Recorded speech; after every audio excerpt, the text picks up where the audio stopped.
The slap landed like thunder, not just on her cheek, on the whole street. For one sharp second, even the noisy Lagos traffic seemed to pause.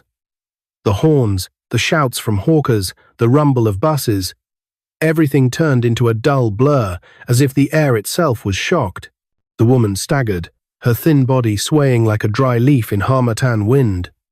Her face was dirty, her hair was tangled, her clothes were torn and stained, hanging on her like old rags.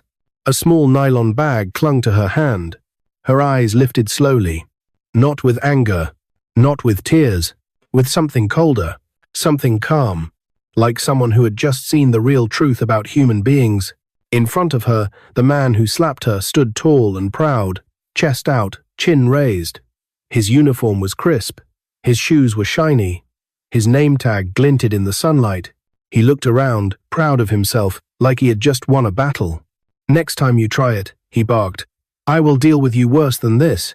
You dirty beggars think you can enter a place like this." People nearby gasped. A woman selling bottled water dropped her tray. A young man holding a phone froze, recording without even knowing he was doing it. Even the receptionist behind the glass door widened her eyes and put a hand over her mouth. The beggar woman steadied herself. She placed her palm gently on her cheek, as if testing if the slap was real. Then she spoke in a soft voice that did not match her appearance. "Is that how you treat people here?" Tunda scoffed. "Treat who? You?" "Madam, shift. Before I call the police." "You have started again." "Again?" the woman asked quietly. Tunde leaned close, his voice low but sharp. "You have been coming around, disturbing people, scaring clients. Today, I will make sure you learn." He raised his hand again. The crowd tensed, but the woman did not flinch. She simply looked straight into his eyes and said something that made his face twitch. "Slap me again," she whispered, "and you will regret it for the rest of your life." Tunde's pride snapped. He hated the way she looked at him, like he was small, like he was nothing. He hated the way she spoke, like she still had dignity. And most of all, he hated that people were watching. So he lifted his hand again. But before he could slap her a second time, a black car rolled slowly into the driveway. Not the normal kind of car, a very expensive one. Glossy black. Quiet engine. Tinted windows. The gate guards quickly stood straighter. Tunde's eyes shone. "Move," he snapped at the beggar woman. "You are blocking the entrance." The car stopped. The back door opened, and a man stepped out, tall, older, dressed in a clean, dark suit. He looked like someone used to power. His hair was grey at the edges. His eyes were sharp like a hawk's. The crowd whispered, "Who is that? Is that a director? That looks like Chief Damilola's lawyer." The man's gaze moved from the beggar woman's cheek to Tunde's raised hand to the phone's recording. Then his eyes widened in a way that made his face lose color. He stared at the beggar woman like he had seen a ghost. His mouth opened, but no sound came out at first. Finally, he whispered one name, low, shaky, almost like a prayer. "Miss Zainab?" The beggar woman turned her head slowly, and for the first time, the crowd saw the small detail they had missed. A gold chain, hidden under her dirty shirt, slipped out slightly. It was not fake. It was not cheap. It was real gold, with a tiny diamond pendant shaped like a bird. The man in the suit took one step closer, his hands trembling. Tunde's confidence began to crack. "Sir, good afternoon," Tunde said quickly, forcing a smile. "This woman is disturbing the company. I'm handling it." The man did not answer. His eyes stayed locked on the beggar woman.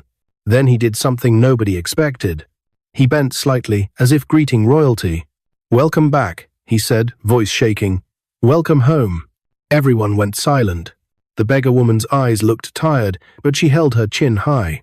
"Good afternoon, Mr. Bamidele," she replied calmly. "It seems your security team has an interesting way of welcoming visitors." Tunda blinked. What did she just call you?"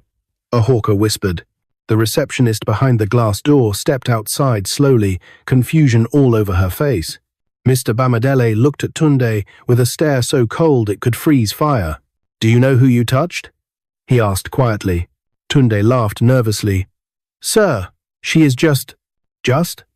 Mr. Bamidele's voice rose.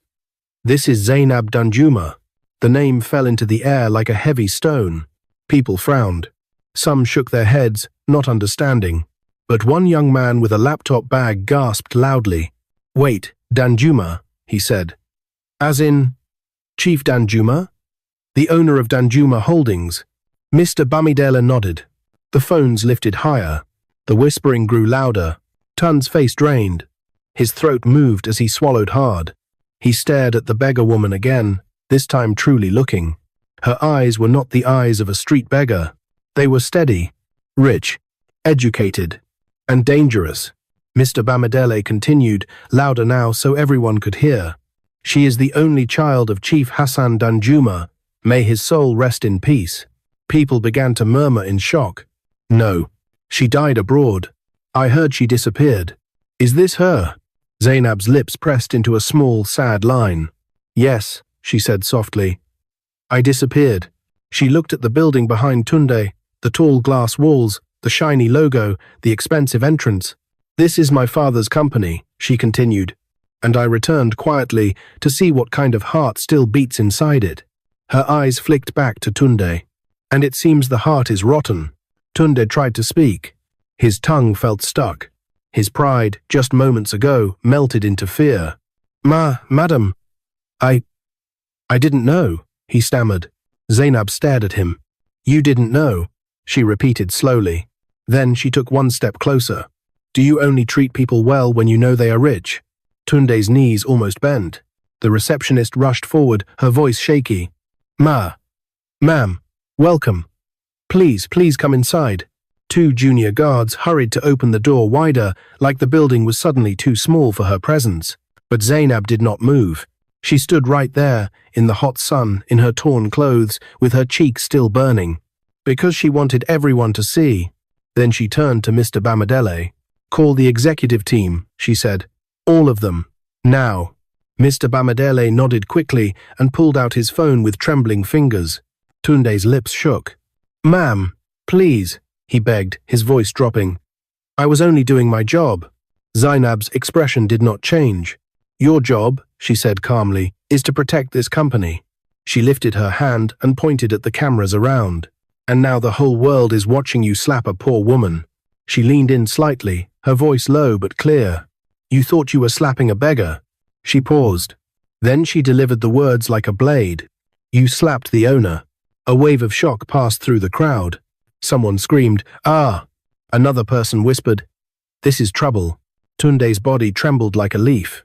His hand, the same hand that slapped her, began to shake uncontrollably. Zainab looked around at the people watching. "Let the video spread," she said softly.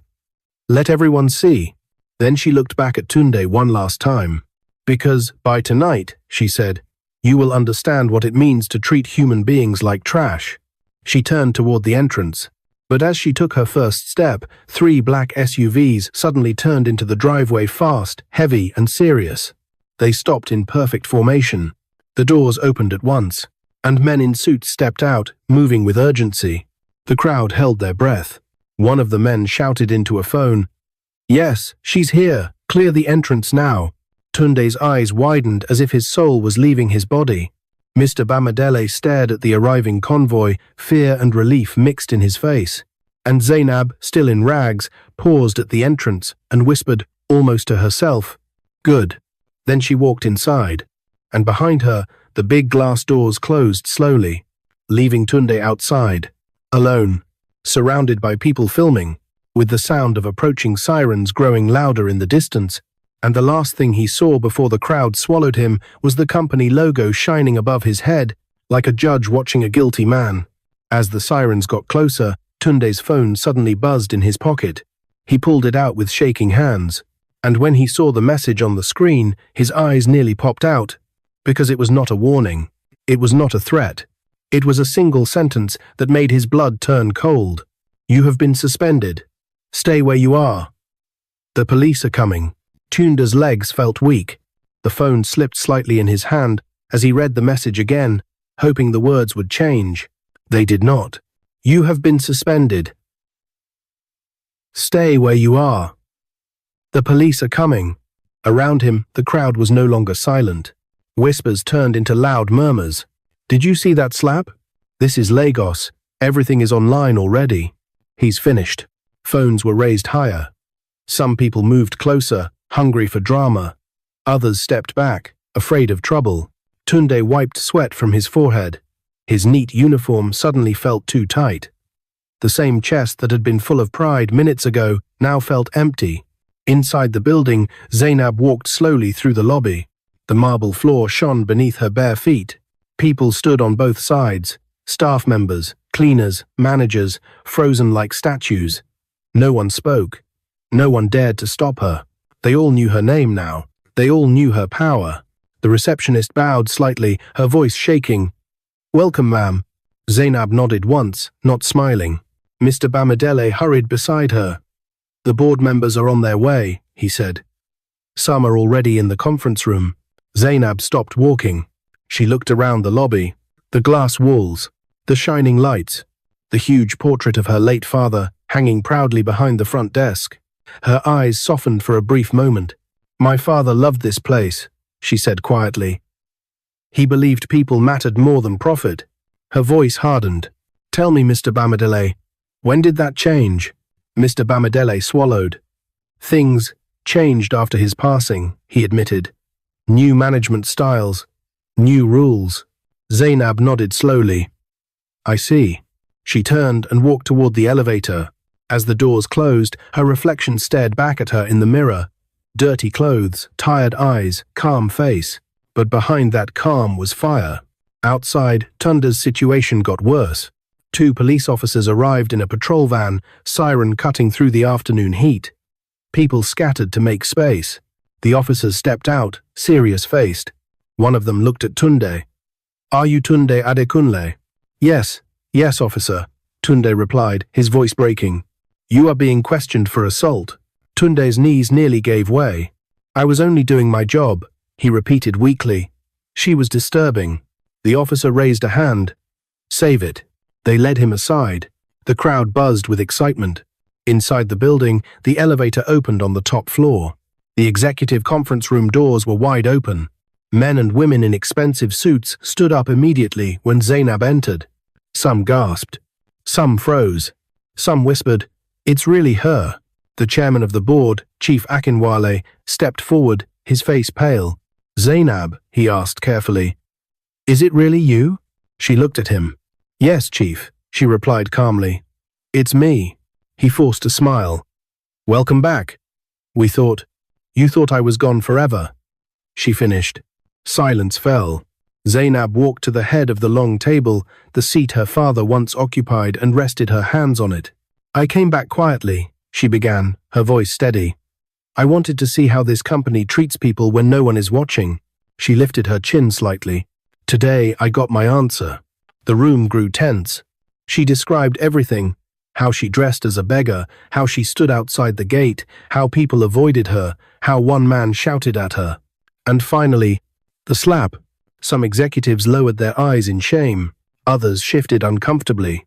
Chief Akinwale cleared his throat. "That security officer will be punished," he said quickly. "Please accept our apologies." Zainab turned to him. "Punishment is not enough," she said softly. Her calm tone scared them more than shouting would have. "Because Tunde is not the real problem." The executives exchanged nervous looks. "The real problem," she continued, "is a culture that allows someone to feel powerful enough to slap another human being simply because they look poor." She straightened up. That culture was built by leadership. The room went silent. Outside, Tunde sat on the edge of the patrol van, head in his hands. His phone buzzed again. Another message. This time from his wife. "What is going on? People are sending me videos." "Tunde, what did you do?" His chest tightened. Inside the conference room, Zainab's voice cut through the air. "Effective immediately," she said. "I am taking full control of Danjuma Holdings." Gasps filled the room. Chief Akinwale opened his mouth. "Zainab, this is sudden." "It is necessary," she replied. She turned to Mr. Bamidele. "Prepare the documents. Also, call human resources." Mr. Bamidele nodded quickly. Zainab added, "And bring the security supervisor upstairs." The room stiffened. Outside, one of the officers approached Tunde. "You are needed upstairs," he said. Tunde looked up slowly, eyes full of fear. "Upstairs?" His heart pounded as he was escorted back into the building, this time not as a proud staff member, but as a trembling man. As he entered the elevator, the same doors that once opened for him confidently now felt like a prison gate. The ride felt endless. When the doors opened, he saw them, the executives, the board, and, at the head of the table, Zainab. She was still in rags, still barefoot, but the room belonged to her. Tunde dropped to his knees immediately. "I'm sorry," he cried. "I didn't know. Please forgive me." The room was silent, except for his sobbing. Zainab looked at him for a long moment. Then she spoke. "Stand up." Tunde hesitated, then slowly rose, shaking. "Look at me," she said. He did. "Do you remember what you told me outside?" she asked. Tunde nodded, tears streaming. "You called me dirty," she continued. "You said I didn't belong." Her voice softened slightly. "Tell me, Tunde, do I belong now?" He shook his head violently. "You always belonged, ma'am. I was blind." Zainab Sihil. She turned to the executives. "Every staff member in this company will undergo retraining," she said. "Security, management, everyone." Then she faced Tunde again. "As for you," Tunde held his breath. The room leaned in. Zainab paused, long enough for the tension to hurt. "Your fate will be decided today," she said. She turned toward the window, looking down at the crowd outside. "And it will not end the way you expect." Tunde's heart nearly stopped, because at that moment, the big screen on the wall suddenly turned on. And there it was. The video. The slap. Playing on repeat. Loud. Clear. Impossible to escape. Gasps filled the room again. Zainab turned back to him slowly. "This," she said, pointing at the screen, "is only the beginning." Just then, the conference room doors burst open, and a woman rushed in, breathless, eyes red from crying. "Tunde," she screamed. It was his wife.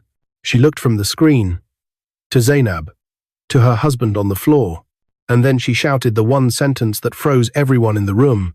"Please don't destroy my husband. He is not the only one involved." The room went completely silent. Every eye turned to the woman standing at the doorway. Tunde's wife. Her chest rose and fell fast as if she had run a long distance. Tears streaked her face. Her dress was simple, her hair hurriedly tied back. She looked like someone who had rushed out of her house without thinking. "Please," she said again, her voice shaking. "Please don't destroy my husband." Tunde turned toward her, shocked. "Bisi, what are you doing here?" he whispered. She ignored him and dropped to her knees beside him. "He is not the only one involved," she said louder now, her eyes fixed on Zainab. "If you punish only him, you will miss the truth." A low murmur spread across the room. Chief Akinwale frowned. "What does she mean?" Zainab did not speak immediately. She studied Bisi closely, her fear, her honesty, her trembling hands. "Stand up," Zainab said calmly. Bisi hesitated, then slowly rose to her feet. "You came here knowing this room is full of powerful people," Zainab said. "Why?" Bisi swallowed hard. "Because the truth is heavier than fear." Zainab nodded once. "Speak." Bisi took a deep breath. "My husband became cruel because cruelty was rewarded," she began. "He didn't start like this." Tunde shook his head. "Bisi, stop." She turned sharply to him. "You told me to keep quiet too long." The executives exchanged uneasy glances. Bisi faced Zainab again. "When new managers came after your father died, they changed everything. Security staff were told to be aggressive, to scare away anyone who looked poor." Zainab's eyes narrowed. "Who gave these instructions?" Zainab asked. Bisi hesitated. Tunde's face turned pale. "Don't say it," he begged softly, but Bisi lifted her chin. "It was not only security," she said. "Some managers ordered it.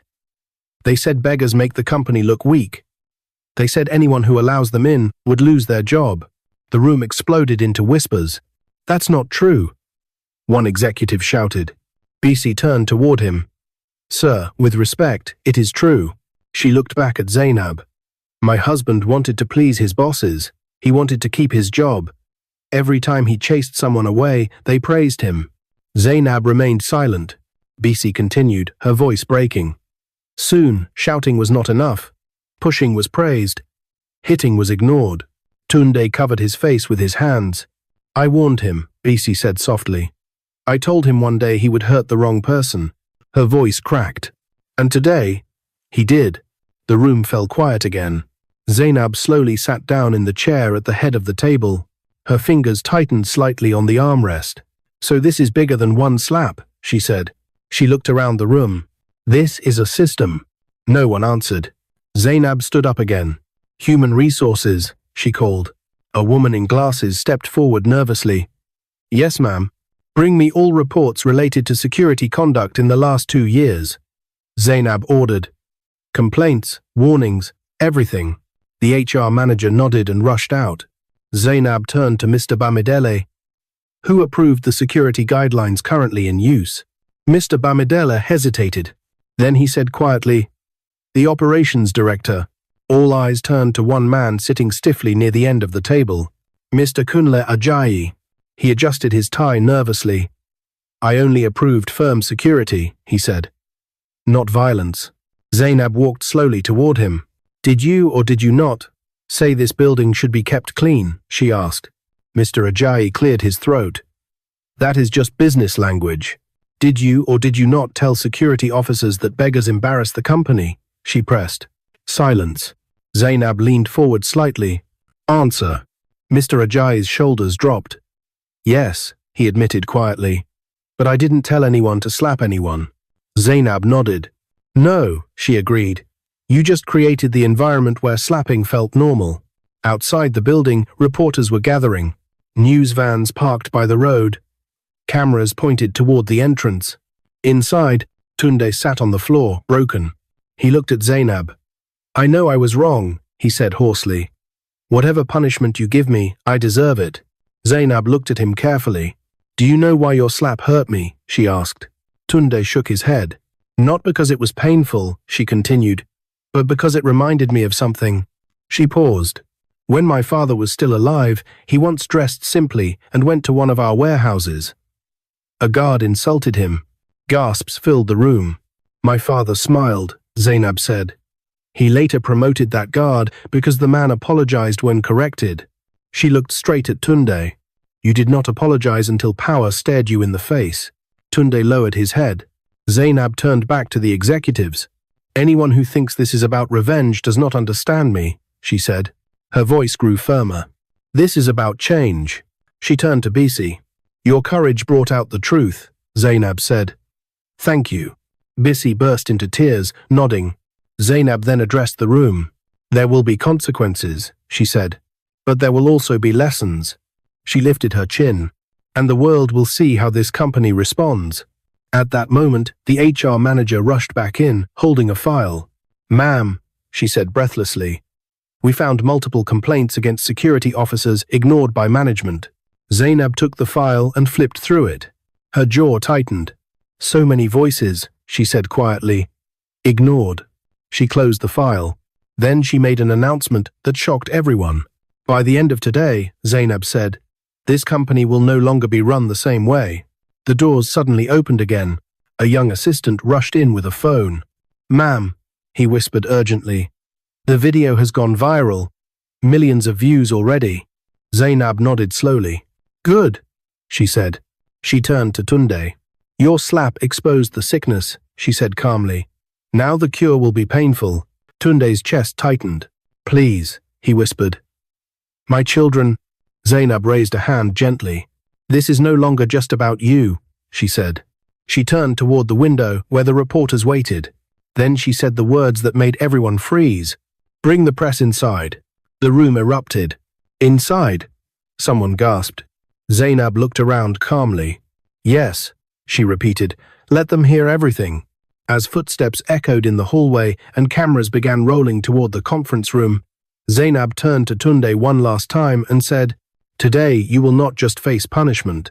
She paused. You will face the truth, in front of the whole world. The conference room no longer felt like a room. It felt like a stage. Cameras rolled in one by one. Bright lights flooded the space. Reporters whispered to each other, fixing their microphones, adjusting their lenses. The same building that once pushed a poor woman away was now opening its doors wide because the truth had arrived with her. Zainab stood at the front, still barefoot, still in rags, yet nothing about her looked weak. Tunde stood to the side, guarded by officers, his head bowed. His wife, Bisi, clutched her hands together, praying silently. A reporter raised her hand. "Ma'am, can you confirm your identity for the public?" Zainab nodded once. "My name is Zainab Danjuma," she said clearly, "daughter of the late Chief Hassan Danjuma, sole heiress of Danjuma Holdings." Gasps rippled through the room. Another reporter spoke quickly. "Why did you return disguised as a beggar?" Zainab looked into the cameras. "Because power hides the truth," she said. "I wanted to see how this company treats people who have nothing." Her eyes hardened slightly, and what I saw broke my heart. A large screen behind her came alive. The video played again. The shouting, the slap, the stunned crowd. Some reporters winced. Others shook their heads in disbelief. Zainab raised a hand. The video paused on the exact moment Tunde's hand touched her face. "This," she said, "is what arrogance looks like." She turned toward Tunde. "Do you deny this happened?" she asked. Tunde swallowed. "No," he said quietly. "I don't." A reporter leaned forward. "Why did you slap her?" Tunde's voice trembled. "Because I felt powerful," he admitted. "And because I thought she was nobody." The words hung heavy in the air. Zainab nodded slowly. "That answer," she said, "is why this press conference matters."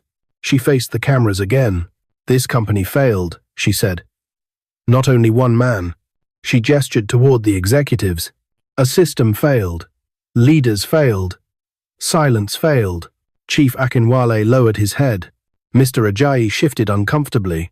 Zainab continued, "Effective today, all managers involved in encouraging abuse are suspended pending investigation." The room buzzed. Cameras flashed. Mr. Ajayi's face drained of color. Zainab raised her voice slightly. "But justice is not only punishment," she said. "It is also correction." She turned back to Tunde. "Tunde Adekunle," she said firmly. "You will lose your position." Tunde nodded slowly, tears falling. "You will face the law," she continued, "and you will publicly apologize to every person you treated with cruelty." The crowd murmured. But Zainab was not done. "However," she added, "you will also enter a rehabilitation and service program." Tunde looked up, confused. "You will serve in shelters," Zainab said. "You will help the poor. You will learn what dignity means." The reporters leaned in. "And if you refuse?" one asked. Zainab's eyes were calm but firm. "Then prison will teach him instead." Silence. Bisi began to cry, this time from relief mixed with fear. Zainab turned to her. "You stood for the truth," she said gently. "Your courage saved more people than you know." Bisi nodded, unable to speak. Zainab faced the cameras again. "This is not the end," she said. "This is the beginning." She announced new policies, training, open complaint lines, zero tolerance for abuse. Each word landed like a hammer. The public watched. The internet exploded. Outside, people cheered. Others cried. Some shook their heads, saying, "If only all leaders were like this." As the press conference ended, officers moved closer to Tunde. One of them touched his shoulder. "It's time." Tunde stood slowly. He turned toward Zainab. "I am sorry," he said, his voice breaking. "Not because you are rich, but because you are human." Zainab looked at him for a long moment. Then she nodded. "Make your apology real," she said. As he was led away, the room slowly emptied. Executives whispered nervously. Power had changed hands. When the doors finally closed, Zainab stood alone by the window. The city of Lagos stretched out below her, loud, busy, alive. Mr. Bamidele approached quietly. "You handled it with wisdom," he said. Zainab did not smile. "This city has many Tundes," she said softly. "If we stop here, nothing truly changes." Her phone buzzed. She looked at the screen. Her expression shifted. Mr. Bamidele noticed. "What is it?" Zainab exhaled slowly. "Another video," she said, "from one of our other branches." Her eyes darkened. "It's worse than this." Zainab lifted her head, her voice low but firm. "Prepare the board," she said. "We are not done." Because the slap that shocked Lagos was only the first crack, and what was coming next could shake the entire company to its foundation. The boardroom was full again, but this time no one was relaxed. No whispered jokes. No confident smiles. No careless pride. The large screen at the front of the room glowed softly, waiting. Zainab sat at the head of the table, no longer barefoot, no longer in rags. She now wore a simple, neat dress, nothing flashy, nothing loud. Yet the authority in the room belonged fully to her. Every board member sat straight. Every executive avoided her eyes. Mr. Bamidele stood beside the screen, holding a remote, his face tight with worry. "Play it," Zainab said calmly. The video began. Another branch. Another gate. Another poor man, thin, tired, holding a small bag. Another uniformed staff member shouting, pushing, threatening. The room watched in silence as the poor man was chased away like an animal. When the video ended, Zainab did not speak immediately. She let the silence do the work. Finally, she stood up. "This," she said slowly, "is what my father built his company to fight against." She turned to the board.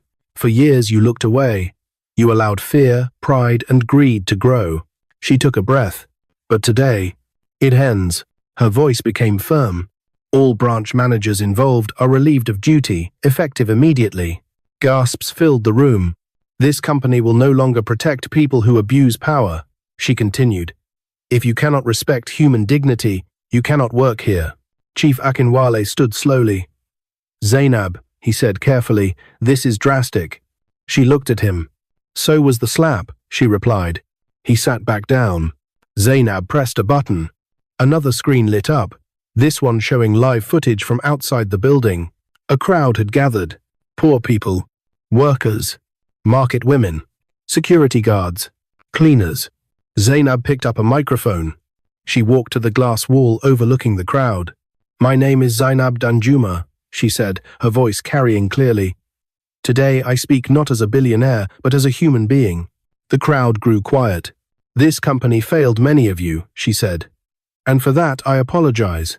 Some people gasped. A woman wiped her eyes. Zainab continued, "From today, Danjuma Holdings will open its doors to the poor, the forgotten, and the unheard." Cheers rose. She raised a hand. "There will be shelters funded, jobs created, training programs opened, and a clear promise no one will ever be beaten, insulted, or humiliated here again." The cheers grew louder. Zainab lowered the microphone. Inside the building, Mr. Bamidele sighed in relief. Later that evening, Zainab stood alone in her father's old office. She looked at his picture on the wall. "I hope I did right," she whispered. Outside, Lagos buzzed as always. But something had shifted. The next day, newspapers carried one headline across the country. "Arrogant staff slaps poor beggar, unaware she's a billionaire heiress." But the story no longer belonged to the slap. It belonged to what followed. Tunde stood in a small shelter weeks later, serving food quietly. No uniform, no pride, only humility. Bisi watched from a distance, hope slowly returning to her eyes. And Zainab? She returned to the gates again one morning. Not in rags this time. Not to test, but to greet. A young security guard smiled and said politely, "Good morning, ma'am. Welcome." Zainab smiled back. Because the greatest power is not wealth, it is changing hearts. And in one unforgettable day, arrogance fell, and humanity rose. If she was not a billionaire heiress, do you think justice would still happen? Drop your honest thoughts in the comments. If you enjoyed this story, like, comment, and subscribe to our channel for more interesting stories.